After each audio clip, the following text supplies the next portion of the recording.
प्रभु तेरी वाणी जीवन की रोटी, नैनों की ज्योति अंधेरा मिटाती।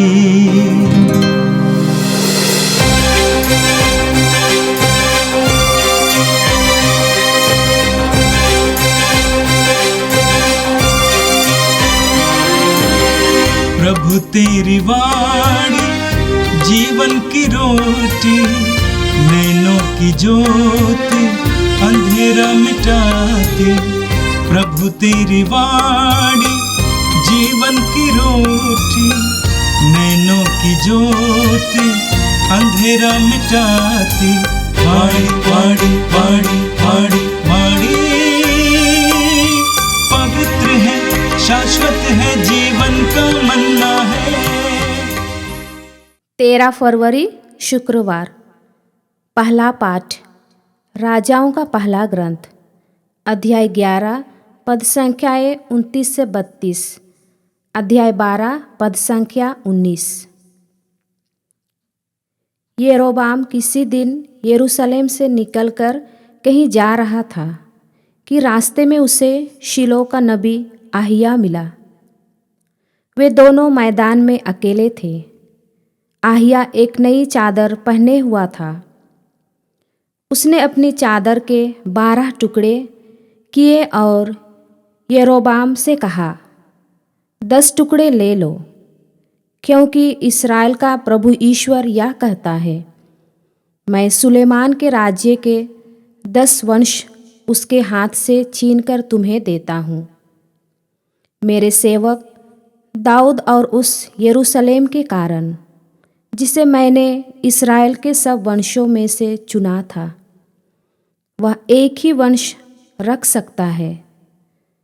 इस प्रकार इस्राएल दाऊद के घराने से अलग हो गया और आज तक ऐसा ही है।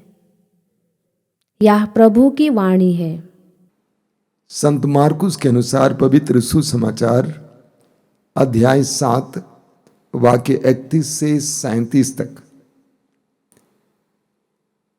ईसा तीरुस प्रांत से चले गए। वे सीदोन होकर और देकापोलिस प्रांत पार कर गलीलिया के समुद्र के पास पहुंचे। लोग एक बहरे गूंगे को उनके पास ले आए और उन्होंने ये प्रार्थना की कि आप उस पर हाथ रख दीजिए। ईसा ने उसे भीड़ से अलग एकांत में ले जाकर उसके कानों में अपनी उंगलियां डाल दी और उसकी जीभ पर अपना थूक लगाया। फिर आकाश की ओर आंखें उठाकर उन्होंने आह भरी और उससे कहा, एफ्फेता, अर्थात खुल जा। उसी क्षण उसके कान खुल गए और उसकी जीभ का बंधन छूट गया, जिससे वो अच्छी तरह बोला। ईसा ने लोगों को आदेश दिया कि वे ये बात किसी से नहीं कहें, परंतु वे जितना ही मना करते थे, लोग उतना ही इसका प्रचार करते थे। लोगों के आश्चर्य की सीमा न रही। वे कहते थे, वे जो कुछ करते हैं अच्छा ही करते हैं। वे बहरों को कान और गूंगों को वाणी देते हैं। ये प्रभु का दिव्य सुसमाचार है। ख्रिस्त प्रभु की जय। मेरे प्रिय भाई और बहनों, आज का पहला पाठ राजाओं के पहले ग्रंथ से उसके अध्याय 11 से लिया गया था। दाऊद के पुत्र सुलेमान इस्राएल का राजा नियुक्त हुआ और अभिषिक्त हुआ। ईश्वर ने सुलेमान को विवेक और वैभव से भर दिया। उसकी प्रसिद्धि चारों ओर फैल गई और अन्य राष्ट्र नेताओं को, राजाओं को प्रसन्न करने के लिए सुलेमान ने वही किया जो ईश्वर की दृष्टि में बुरा था। उसने गैर यहूदी नारियों को, कन्याओं को अपने पास रखा, उनसे विवाह किया राजनैतिक लाभ के लिए। लेकिन उसने ईश्वर की आज्ञा का उल्लंघन किया और इसलिए सत्ता उससे ली जाती है। और बाद में सुलेमान के पाप के कारण सत्ता उस घराने से बाहर चली जाती है। सुलेमान के ही विद्रोही का बेटा जेरोबोआम सत्ता प्राप्त करता है। ईश्वर ने यरोबोआम को सत्ता प्रदान की।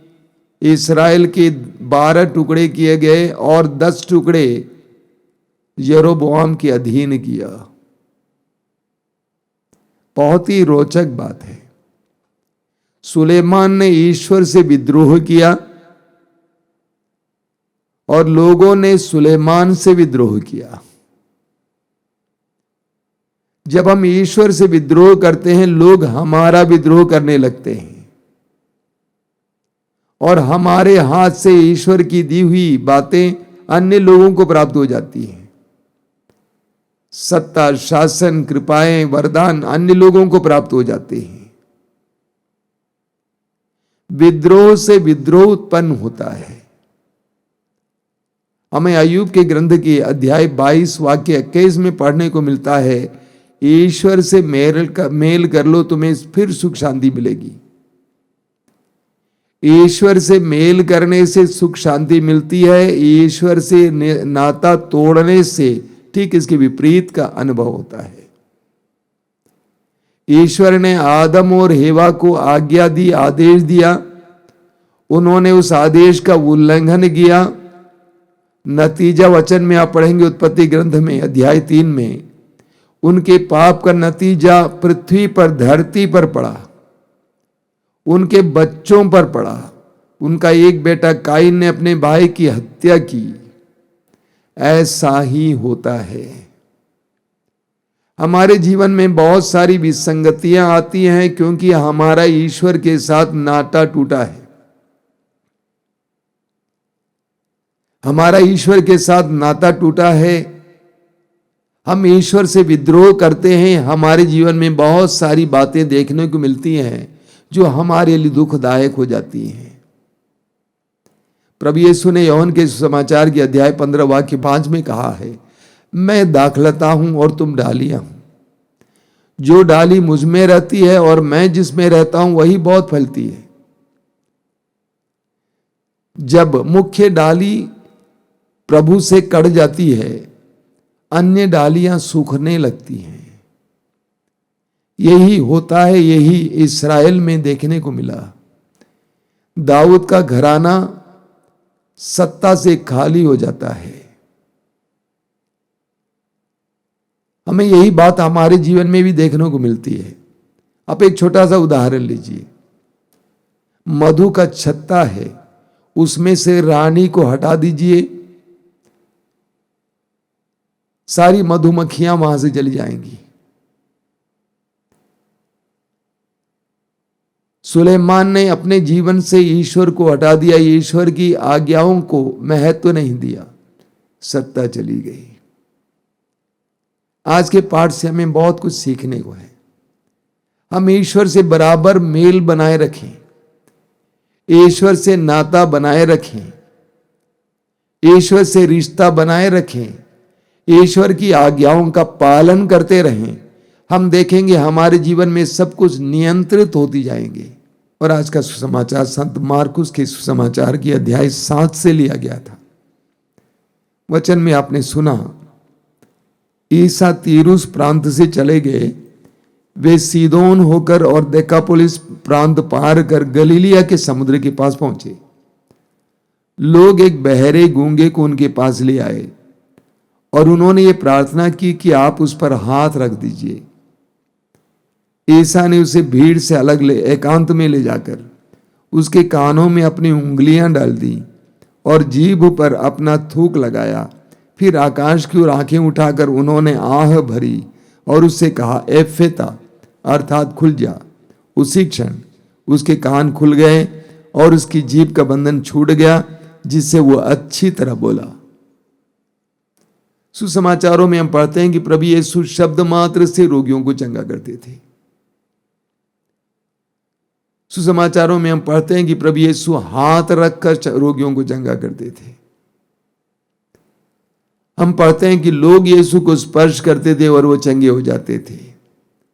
लेकिन आज हम देखते हैं कि प्रभु यीशु एक अनोखे ढंग से एक गूंगे बहरे को चंगा करते हैं। लोगों ने उनसे कहा कि आप हाथ रख दीजिए, वो चंगा हो जाएगा, लेकिन प्रभु ने ऐसा नहीं किया।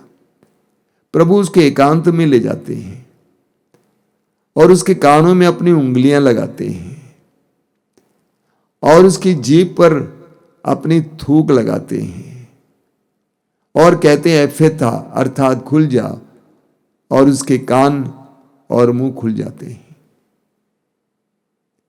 अन्य जगहों पर प्रभु सिर्फ बोलते हैं, स्पर्श करते हैं, लेकिन यहां पर प्रभु थूक लगाते हैं। इस संसार में हम में से कई लोगों को प्रभु स्पर्श करके चंगा करते हैं, वचन सुनते समय चंगा करते हैं, लेकिन कभी कभी हमें दवा का भी इस्तेमाल करने की आवश्यकता है। प्रभु ने थूक लगाया, जबकि प्रभु को थूक लगाने की आवश्यकता नहीं थी। लोगों ने कहा हाथ रख दीजिए। प्रकृति के द्वारा दी गई कई बातें हमारे लिए बहुत बड़ी आशीष की बातें हो सकती हैं। जब मेरे पास लोग आते हैं, मैं कुछ पौधों का नाम बता देते हैं और कहते हैं कि इसको ले लीजिए, साथ में प्रार्थना भी कीजिए। दवा के साथ दुआ और दुआ के साथ दवा भी अच्छा है। कुछ लोगों को बिना दवा के ही चंगाई मिल जाती है, कुछ लोगों को दवा के सहारे चंगाई मिल जाती है। शायद प्रभु इसके द्वारा यह बताना चाहते हैं। और प्रभु ने कहा कि एफेता, अर्थात खुल जाओ, और उसके कान के बंधन खुल गए और जीभ के बंधन खुल गए।